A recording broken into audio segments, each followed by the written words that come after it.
Protect Bini. Yan ang sigaw ng Blooms of fans ng Nations Girl Group kasunod ng mga kumakalat na malisyosong post tungkol sa mga miyembro nito. Ang management ng grupo agad nagbabala sa mga gumagawa ng deepfake photos and videos ng salamin-salamin hitmakers. Ang kanilang pahayag tutukan sa Showbiz Report na ito.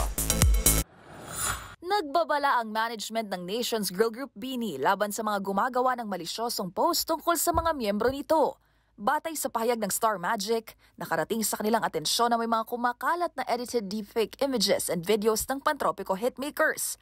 Ang deepfake ay peking photo, video or audio na aakalain mong totoo dahil sa tulong ng Artificial Intelligence o AI. Ang mapanirang gawain, mariing kinukundina ng naturang management na gumagawa na anya ng hakbang para mapatanggal ang account ng mga ito. Kaugnay niya, nakipag-ugnay na rin daw sila sa mga kaukulang ahensya ng gobyerno para matukoy kung sino ang mga nasa likod ng malisyosong post upang makapaghain ng formal na reklamo.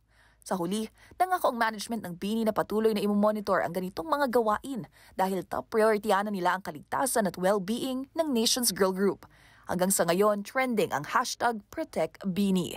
Samantala, kasunod naman ang dinagdag na ikatlong araw ng Grand Biniverse Concert na gaganapin sa Nobyembre, agad din itong na-sold out sa loob lamang ng 2 oras ayon sa Star Music.